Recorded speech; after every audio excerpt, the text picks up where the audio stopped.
Hello and welcome to another e-learning. In today's module, we will interview NBD Nigel Stewart about the pressures that our clients might be under and how we can take them into account. I'm Patricia Meyer and I'm a Senior Campaign Manager and in charge of the training of our CMs here at EIMS. So today we want to move away from systems and processes and move more into the relationship area. Here is the what we will talk about today. Today we want to try to walk in our client's shoes. We want to understand a little bit more about client structure, hierarchies, typical political battles and pressure that they might be under that we need to understand to work with them successfully. So basically a bit of a behind the scenes. What goes on for our clients that might impact our relationship and the way they work with us? Who puts them under pressure and why? How does that impact how they work with us? How can we find out? And most importantly, how can we use this awareness in our daily work to make projects and relationships more successful? For this module, we have decided to ask our EIMS New Business Development to share their experience with us. Nigel Stewart has been doing this role for several years, trying to break into new accounts and to win new business for EIMS, working his way through DMUs, relationships, hierarchies, and through company politics and client internal battles. So, a wealth of knowledge in today's topic. Now, you might think, I'm not selling for EIMS, why do I have to know all this stuff? Let's see why this can be important for you. Nigel is going to give us his view on the why in a moment, but let's just remind ourselves of one of the key accountabilities of a CM to build strong relationships with a client. Understanding what pressures a client can be under and using this knowledge to shape the relationship with them can make all the difference. Those relationships can and should be a bridge that will make it easier for the AM to grow the account and ultimately create new business for everyone. Also, knowing where your client stands in the bigger hierarchy will help you to adjust how you work with your client and to account for a specific situation your client might be in. So, I'll give you an example. Your main contact is brand new in the business and has had a really difficult start so far. So, they must make the campaign you are running a success to prove themselves. Knowing this can help you ask this client the right questions and support them in the right way. For example, with a little extra piece of lead PR, weekly reports which always contain wow news, or with regular updates on a nice juicy pipeline to prove ROI. Yes, they all should be standard, but maybe you want to give this particular client a little extra TLC. And now let's ask Nigel to share some of his experience with us. Well, welcome Nigel. Thanks for doing this e-learning for our CMs with us. So first of all, do you want to say a little bit about yourself? Hi, I'm Nigel Stewart. I'm working on new business development here at EIMS in EMEA. My history is I joined the company in 2008 as an account manager. Then became an account director. I became a sales captain, looking after part of the sales team, and then I moved into new business development and bring on new projects and new clients for Barcelona and Bournemouth. And that's what I'm currently doing and enjoying myself. Thank you. So today's session is all about client pressures to build really strong relationships, taking them into account. So what's your most memorable project where the pressure that a client was under really impacted the way they worked with us?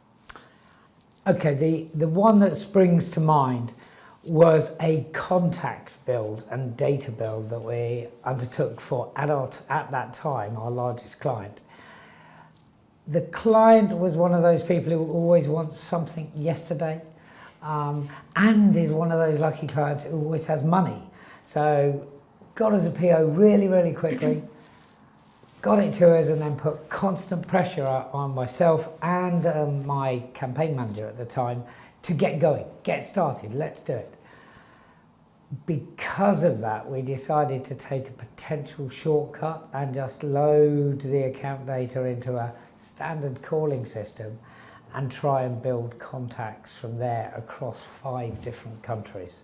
It was a total of about 3,500 contacts. Because of the limitations of the calling system at that time, we weren't able to report effectively, and it took hours and hours of manual reporting. Yes, the client shouldn't put us under so much pressure, but we should have, and that's not just the campaign manager, but the account manager as well, should have had the professionalism to go back to the client and go, hold on, to get this done properly, we need at least another 2 weeks of setup to make sure we're going to get the right job done. And I think that's key. At the time, I was a junior account manager, had a junior campaign manager, and we were there just going, oh, let's get it done, let's get it done, let's get it done. Quick, quick, oh, that'll do, we'll sort it out later. We should have gone, no, stop, think, give us an extra 2 weeks. The client would have ranted and raved and moaned and screamed, but ultimately we'd have done a better job for her. Okay, so you said, you rushed into this whole campaign because the client put pressure on you. What do you think was the pressure that the client was under? Why was he so keen on starting so quickly?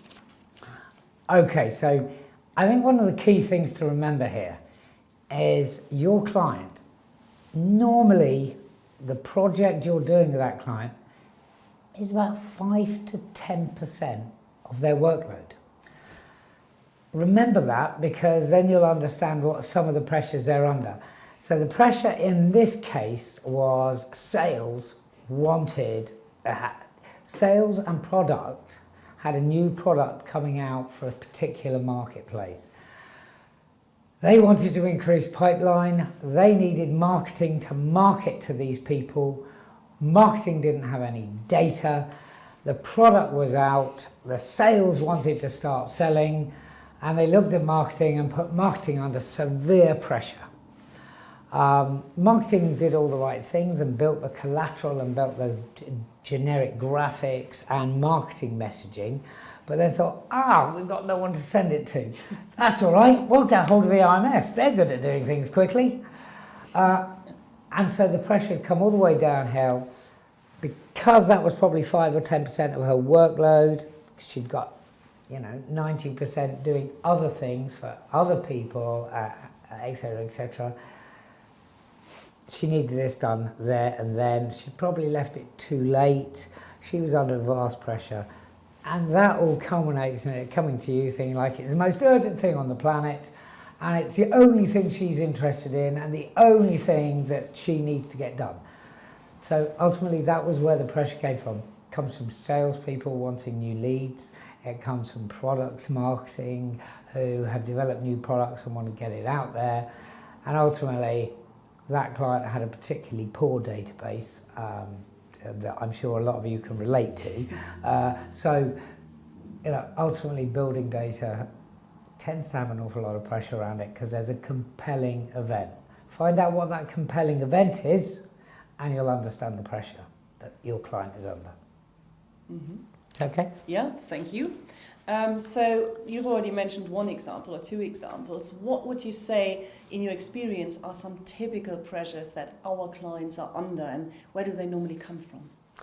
Okay, their boss. I think we can all relate to that. Ultimately, there's always a hierarchy, and the pressure on marketing normally sits with sales. Sales, the old adage, sales go, marketing don't do anything. Marketing say, sales don't follow up our leads. So depending on who your client is, you can always say it's in these 2 horrible silos of sales and marketing.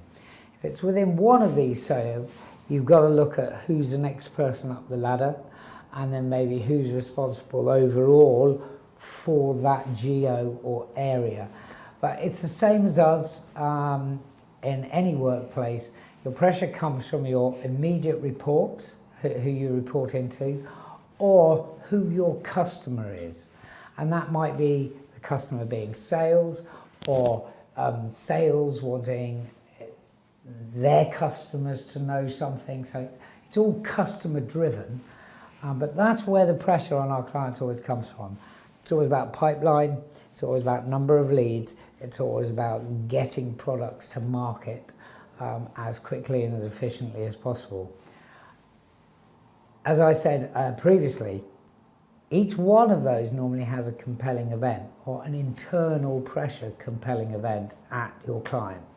Understand what that compelling event is, and you can help. How would I do that? How would I try to understand this compelling event? Okay, it's actually witchcraft, and no, it's not. You ask them. Okay. It might sound simple, Mm-hmm. but you know, when the pressure's coming in, asking the right questions and using almost, I hope a lot of you have done Mastering Influence. If not, catch it on a video near you. Using the right questioning technique with your clients at time when they seem to be putting you under pressure, you can understand what that compelling event is. So, can you give us one example? Okay, so let's take the original scenario that I brought up about the data build and thing. If I would have gone to this wonderful lady here, who I'm not going to mention, but maybe a few of you out there will know, it was about mainframe. There you go, good clue. And if I'd have just gone to her and said, "My dear lady," not mentioning any names, in your opinion, what is the first priority that you need to get done on this project? Is there a priority country? Is there a priority pipeline target? I just want to understand how I can help you most efficiently. Mm-hmm. Brilliant. Yeah. She might have opened up to me a little bit more and I could have understood. The reason I'm just saying that is because I've got hindsight now, the great magic, and Germany was the most important, then France, then the UK. And of course, as a lot of us, sorry America, sorry Spain, sorry Auckland, a lot of us are UK-centric at that time. We thought the UK would be the most important. So we actually built a load of UK contacts first, and it wasn't. So questions, good questions, rapport with your client, you can start understanding these compelling events more. Mm-hmm. And how important do you think it is to understand hierarchy and kind of potential political battles that are going on to work with the client efficiently? That's a very good question. Thank you. There's politics in every company.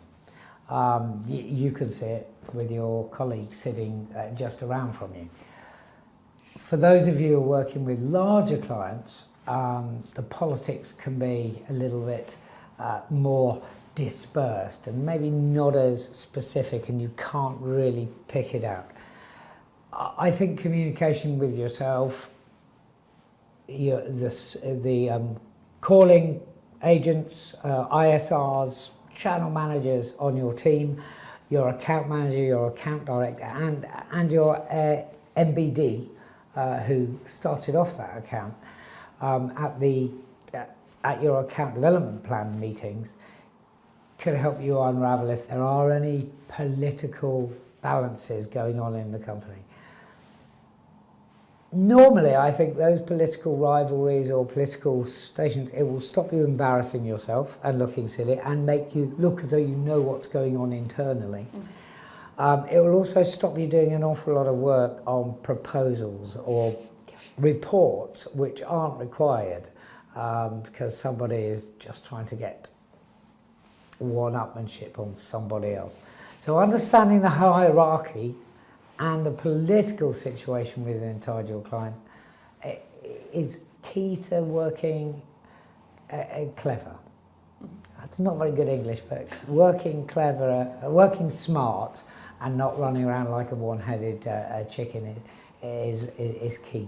So yep, it's very important to understand the political, but you can't do it alone. Yeah. You need your entire team because everybody has interaction points within that client. So those account development plan meetings are Yeah. very, very important. That's what I was going to say, yeah. And it should be on your tick off box to talk about each week, not wait until, oh my God, did you hear about this? Yeah. Sort of. So if scenario. everybody who talks to the client brings in what they hear, or I've heard there's a new person there, or I've heard that she's about to leave, Yeah. that kind of information needs to be brought into the account development meeting and then be discussed, where do we go from here? It is, because it's vitally, for the progression and the planning of the account, it's important. You might think, oh, I've heard she's getting another job or he's moving into this position. That can move our power base and our influence level within that account. And the larger an account gets, the higher value the account gets. And so the more important it is to maintain our power base structure in there and understand what's going on. So just someone moving role or taking on new responsibilities, you might think not too much of it. But when you combine those little bits of information together at your account plan meeting, they can give you great insight. Okay. And how can we, as EIMS, take into account those client pressures and where our clients stand on a day-to-day basis? On a day-to-day basis, I think it's building rapport with your client, understanding the pressures they're under, and as I alluded to earlier, some great questions using Master the Instruments, your communication core skills. Every time you interact, understand what compelling events they have, understand what pressures they're under, understand their priorities. If you understand this, you'll be in a much better position to help them. And ultimately, that's what we're here to do. We're here to help our clients succeed at their job and in their marketplace. So when a client comes running to you and goes, oh, I need this report and I need it 3 days ago, and it's got to have all of these things in and everything, I just want it, everything. I want a report on everything. That's, in my experience, and I'm sure in Patricia's experience, is very, very rarely true. Yeah. There's something they need, and there's a reason they need it. They don't know your systems. They don't know how you report.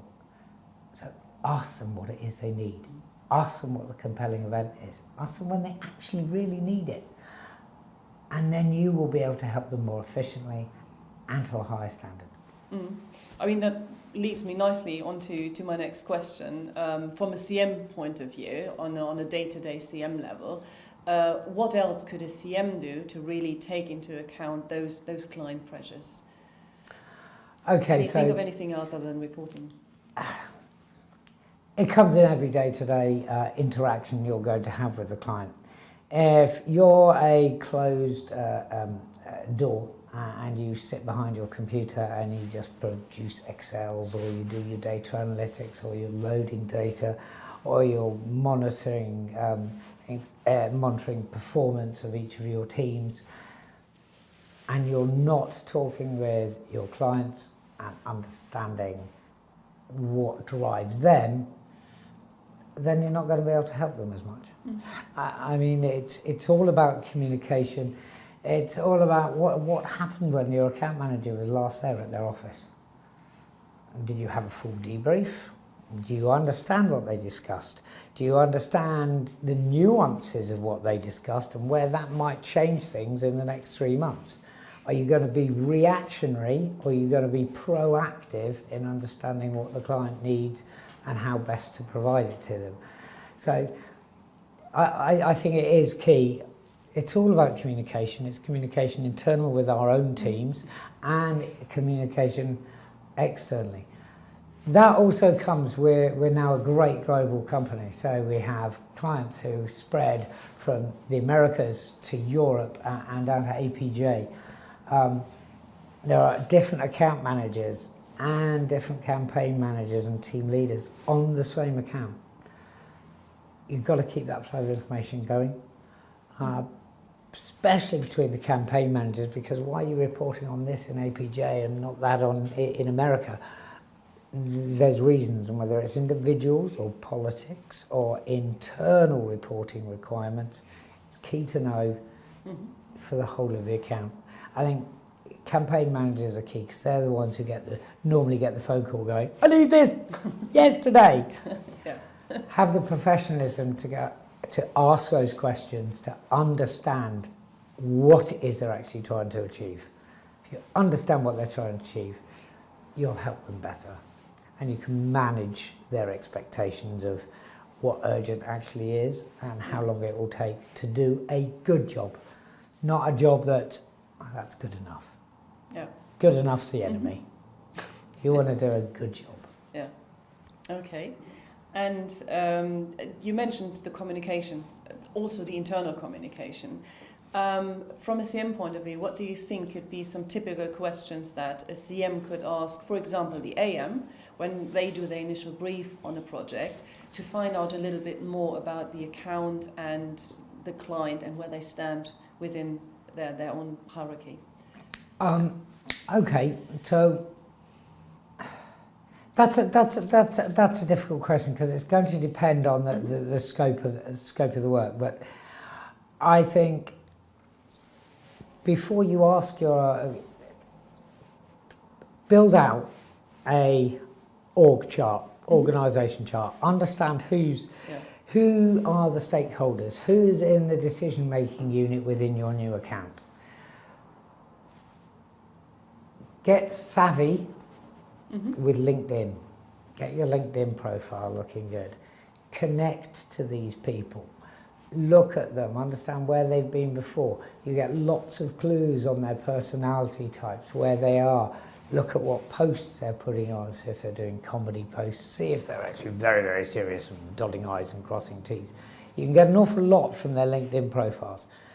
Then take this to your meeting with your account manager or new business development and ask to go over the motivations of each one of these DMU and find out who you're going to be working with day to day. Man marking, as I'm sure you all have heard, they say that it's vitally important. And if your account manager isn't giving you someone to man manage, then take someone and tell them that's who you're going to man mark. And it probably the people who you can influence the most with the quality and the responsiveness of your work. So choose carefully and understand the steps you need to take to build rapport and influence those people in that account. But you've got to make sure your account manager knows what you're doing. But yeah, it is. It's all about communication internally and externally. And you're playing more and more of a role in this company now, doing the external role. So I think that's why I'm here, talking about this. And I mean, this whole conversation now has all been about rapport, about relationships, about our clients as people, not about Excel sheets and lead numbers and pipeline value. So the relationship is a massive, massive part of a whole project, of the success of a project. How much out of 10 would you say is relationship for a project? I'm actually going to go at 7. 7 out of 10, because your clients, your colleagues at work, apart from maybe one or two people who I'm not going to mention, not many people do Excel spreadsheets for fun. They do it as a business, as a profession, to enhance their life and the lives of those around us. So do your clients.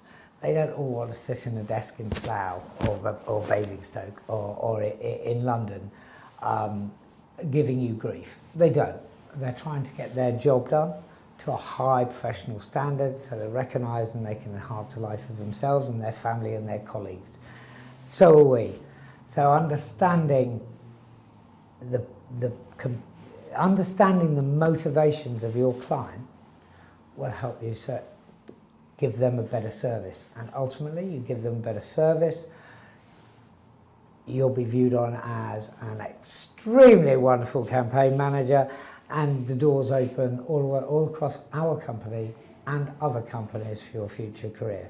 So understanding your clients is helping you and helping us and helping us grow as a business. Okay, thank you. There's one last question that I Go want on. to ask you, and we have to do this because I always find it so interesting to learn from mistakes that we've made. So what do you think are the typical pitfalls when dealing with client pressures? Saying yes Okay, can you elaborate? too many times. So we've all been there. I'm very, very guilty. Yeah. Get a phone call, go, I need this by the end of today. And you go, oh, I know how to do that. Oh, it's going to take a lot of work. And just doing it and then sending it off. And then, I don't know about you, but I always feel a little bit low when you don't get an email back going, thank you. I understand the effort you went through to do that. And they just sort of ignore you. And then 3 days later, they'll come, I need this by 3 o'clock. And you just go and do it. I think we go all the way back to the initial part of this conversation where I say, ask questions. What is it you actually need? What are you trying to achieve? Because maybe the report you're running or the slides you're putting together or the information you're trying to gather from your team to pass on is not exactly what they need. And that is because you are the expert at EIMS systems and EIMS services, not your client. If your client tells you what they're trying to achieve, you will know a better way than your client to deliver that. Once again, if you deliver them what they need, rather than the big Excel spreadsheet with lots of bits of data on that they've got to then go in and take out, you're going to do a better job for them. So I think the key thing that we normally do is we fall into the trap of going, jump, how high? And we're jumping in the wrong direction. We're jumping very high, but we're jumping in the wrong direction rather than understanding, you want me to only jump a centimetre that way. And that's all you need. And I can do that a lot quicker. We're more efficient, we give them what they need, asking questions. I think a lot of people are scared to, be perceived as, putting up objections and putting up barriers all the time and being not easy to work with when they start asking questions and they say no sometimes. We can't do it in this way, but we can do it in that way. So what would you say to them? So I think we've all seen it. If you are taking over an account and someone has just said yes, yes, yes, yes, yes all the time, then it gets a little bit more difficult. Or if it's with an old contact who's been working with us many times and they'll come back to you and go, oh, but blah-de-blah always did that for me. Yet it's still worth, if you ask intelligent, eloquent questions in the right way, using all the skills that you've been taught, and asking for help as well. I mean, never be frightened of asking for help and going to someone and saying, this person's asking me for this, how can I respond? There's a lot of us around who have a lot of experience who can help. You can change your client. You can, by going back to them and going, okay, I know that, but I'm trying to see if I can do it in a more efficient way. It's the way you put these things across. So there will be some who are very, very difficult, or you never do that for. They should be the minority. Really, if I came to you and told you, I've got a much more efficient way of doing something, you go, I haven't got time now. But then maybe show you. Yeah. You can win people around. So you can always do something.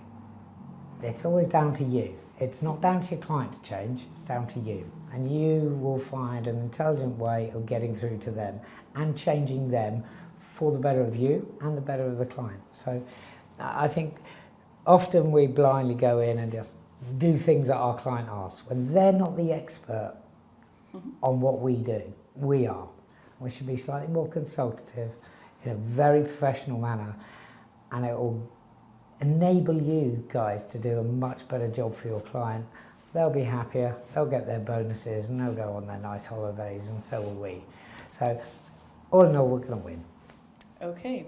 Thanks ever so much, Nigel. You're That more was than really welcome. interesting, and yeah, let's see what the guys are going to make of it. Okay, thanks, Thank Patricia. you. Thanks, everyone. And again, we're at the end of another module. We hope you found this insightful. Don't forget to check your knowledge in our test for this e-learning.